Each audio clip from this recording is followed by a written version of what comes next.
ಸಾಮ್ ಟಿವಿ ವೀಕ್ಷಕರಿಗೆಲ್ಲ ಇಂದಿನ ಸುದ್ದಿ ಸಂಚಿಕೆಗೆ ಸ್ವಾಗತ ಸುಸ್ವಾಗತ.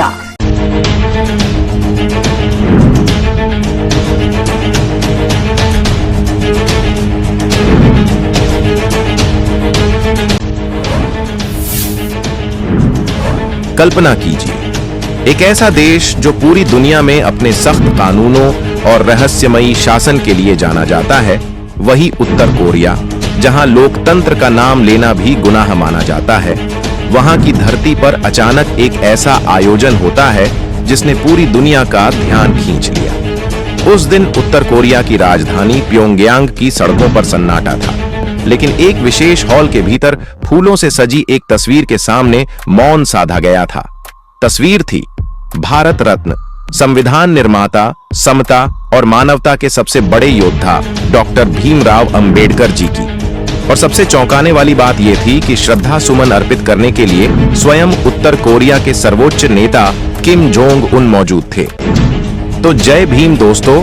तो दोस्तों, हमारी आपसे एक ही विनंती है, अगर आप चैनल पर नए हो तो चैनल को अभी के अभी सब्सक्राइब करो और वीडियो को भी लाइक कर दो और वीडियो अपने दोस्तों के साथ शेयर कर दो।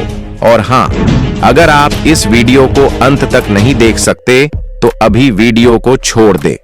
तो चलिए वीडियो शुरू करते हैं। दोस्तों, यह घटना इतिहास के पन्नों में सुनहरे अक्षरों से दर्ज हो गई। उत्तर कोरिया जैसे देश में, जहां अपने देश के बाहर के नेताओं को शायद ही कभी याद किया जाता है, बाबा साहेब अंबेडकर जी को इस तरह सम्मानित किया जाना मानवता के लिए उनके योगदान की वैश्विक स्वीकृति का जीता जागता प्रमाण बन गया। ये सिर्फ एक श्रद्धांजलि नहीं थी, ये दुनिया के सबसे अलग थलग पड़े देश की तरफ से एक ऐतिहासिक नमन था उन मूल्यों को जो डॉक्टर बाबा साहेब अंबेडकर जी ने अपने जीवन में जिया। समानता, स्वतंत्रता और बंधुत्व। किम जोंग उन ने इस अवसर पर एक छोटा लेकिन गहरा भाषण दिया, जिसमें उन्होंने कहा, डॉक्टर भीमराव अंबेडकर न केवल भारत के बल्कि पूरे मानव समाज के उद्धारक थे।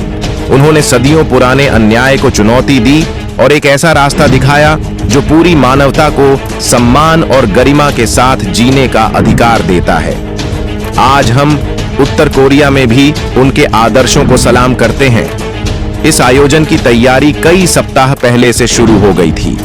उत्तर कोरिया की सरकार ने विशेष रूप से भारतीय दूतावास से संपर्क कर बाबा साहेब अंबेडकर जी के जीवन और संघर्ष पर आधारित दस्तावेज मंगवाए थे। वहां के कलाकारों ने उनकी जीवन यात्रा को चित्रों और प्रदर्शनी के माध्यम से प्रस्तुत किया। हॉल के चारों ओर अंबेडकर जी के जीवन के प्रमुख पड़ावों, उनके बचपन के संघर्ष, कोलंबिया विश्वविद्यालय में शिक्षा, भारत लौटने पर सामाजिक क्रांति और संविधान निर्माण के महान कार्य को चित्रों के रूप में दर्शाया गया था। उत्तर कोरियाई जनता के बीच यह आयोजन एक अनोखी जिज्ञासा का विषय बन गया। जिन लोगों ने पहले कभी बाबा साहेब का नाम नहीं सुना था, वे भी इस आयोजन में भाग लेने पहुंचे। स्कूलों और विश्वविद्यालयों में विशेष व्याख्यान आयोजित किए गए, जहां छात्रों को बताया गया कि कैसे डॉक्टर अंबेडकर जी ने न केवल भारत बल्कि पूरे विश्व के लिए समानता और मानवाधिकारों की एक अमिट मिसाल कायम की। उत्तर कोरिया में भीम जयंती के आयोजन ने पूरी दुनिया को चौंका दिया। भारत में इसे गर्व की भावना से देखा गया। मीडिया में इसकी जमकर चर्चा हुई। अंतर्राष्ट्रीय स्तर पर भी इस कदम की सराहना की गई कि कैसे बाबा साहेब अंबेडकर जी का संदेश सीमाओं को पार कर रहा है और उन देशों में भी पहुंच रहा है जहां लोकतंत्र की अवधारणा तक सीमित है। कई राजनीतिक विश्लेषकों ने कहा कि यह आयोजन उत्तर कोरिया के लिए भी एक संदेश था, अपने देश में भी सामाजिक समानता और मानवाधिकारों की दिशा में कदम बढ़ाने का संकेत। हालांकि उत्तर कोरिया की सख्त नीतियों में कोई बड़ा बदलाव तुरंत देखने को नहीं मिला, लेकिन एक नई सोच के बीज जरूर बोए गए।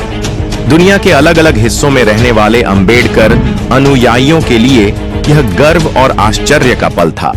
सोशल मीडिया पर अंबेडकर इन नॉर्थ कोरिया ट्रेंड करने लगा। लाखों लोगों ने इस खबर को शेयर किया और बाबा साहेब की वैश्विक स्वीकार्यता पर खुशी जताई। यह बात भी उल्लेखनीय है कि बाबा साहेब अंबेडकर जी ने जिस समता और न्याय का सपना देखा था, वह किसी भूगोल की सीमा में बंधा नहीं था। उन्होंने कहा था, मैं ऐसे धर्म को मानता हूं जो स्वतंत्रता, समानता और भाईचारा सिखाता है। यह संदेश आज उत्तर कोरिया की दीवारों से भी गूंज उठा। भले ही उत्तर कोरिया अभी भी एक कठोर शासन व्यवस्था वाला देश है, लेकिन बाबा साहेब के विचारों का वहां प्रवेश करना इस बात का प्रमाण है कि विचारों की ताकत किसी सीमा, किसी सरकार, किसी बंदूक से रोकी नहीं जा सकती। सत्य, न्याय और समानता के विचार हर बंधन को तोड़ सकते हैं, चाहे वह दुनिया का सबसे बंद देश ही क्यों न हो। समापन समारोह में किम जोंग उन ने एक और अद्भुत घोषणा की। उत्तर कोरिया के कुछ प्रमुख विश्वविद्यालयों में डॉक्टर अंबेडकर के जीवन और उनके विचारों पर शोध कार्यक्रम शुरू किए जाएंगे, ताकि वहां के छात्र भी समानता, मानवाधिकारों और न्याय के वैश्विक आदर्शों को समझ सकें। और इसी के साथ इतिहास ने एक नया मोड़ लिया। बाबा साहेब का सपना सिर्फ भारत का सपना नहीं रहा, वह अब पूरे विश्व का सपना बन चुका है। उत्तर कोरिया से उठी यह पुकार इस बात का संकेत थी कि कोई भी शक्ति इंसानियत के आदर्शों को रोक नहीं सकती। तो दोस्तों, मैं आपको बता दूं, जब भी भारत या दुनिया में समानता, मानवाधिकार और न्याय की बात होती है, तो डॉक्टर भीमराव आंबेडकर जी का नाम अत्यंत आदर और गर्व के साथ लिया जाता है। वे केवल भारत के एक महान समाज सुधारक, विधिवेत्ता और संविधान निर्माता नहीं थे, बल्कि मानवता के एक ऐसे नायक थे जिन्होंने उन लोगों के लिए आवाज उठाई जिन्हें सदियों से दबाया और कुचला गया था। यही वजह है कि बाबा साहेब को महान कहा जाता है। उनके विचार, उनका संघर्ष और उनके द्वारा छोड़ी गई विरासत ने न सिर्फ भारत बल्कि पूरे विश्व में करोड़ों लोगों को प्रभावित किया है। इसलिए आज अमेरिका, कनाडा, इंग्लैंड, जापान जैसे बड़े देशों में भी उनकी जयंती मनाई जाती है।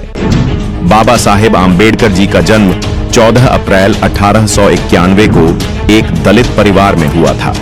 जन्म से ही उन्होंने भेदभाव और अपमान का सामना किया, लेकिन उन्होंने अपने भीतर शिक्षा की शक्ति को समझा और इसे अपना सबसे बड़ा हथियार बनाया। बचपन से लेकर जीवन के अंतिम क्षण तक उन्होंने सामाजिक असमानता के खिलाफ संघर्ष किया। उन्होंने यह कभी नहीं स्वीकारा कि कोई भी व्यक्ति जन्म के आधार पर ऊंचा या नीचा हो सकता है। उन्होंने शिक्षा, संगठन और संघर्ष के मंत्र से लाखों लोगों को एकजुट किया और एक नई क्रांति की शुरुआत की। बाबा साहेब की महानता का सबसे बड़ा प्रमाण यह है कि उन्होंने केवल शिकायतें नहीं की, बल्कि उन्होंने व्यावहारिक समाधान भी दिए। वे भारत के संविधान के प्रमुख शिल्पकार बने और एक ऐसा संविधान रचा जो सभी नागरिकों को समानता, स्वतंत्रता और बंधुत्व की गारंटी देता है। जब पूरी दुनिया साम्राज्यवाद और नस्ल भेद के संकट से जूझ रही थी, तब बाबा साहेब ने भारत जैसे विविधतापूर्ण देश के लिए एक ऐसा संविधान लिखा जो आज भी सबसे प्रगतिशील और समावेशी दस्तावेजों में गिना जाता है।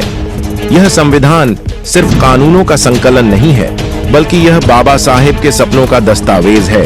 एक ऐसा सपना जिसमें हर व्यक्ति को बराबरी का हक मिले, चाहे वह किसी भी जाति, धर्म, लिंग या वर्ग से संबंध रखता हो। बाबा साहेब आंबेडकर ने न केवल हमें आजादी के अर्थ को सिखाया, बल्कि हमें यह भी सिखाया कि असली आजादी तब मिलती है जब हर व्यक्ति को सम्मान और बराबरी का हक मिलता है। उनकी जयंती दुनिया भर में मनाई जाती है क्योंकि वे हर इंसान को अपने सपनों को सच करने का साहस और दिशा देते हैं। उनका संदेश स्पष्ट है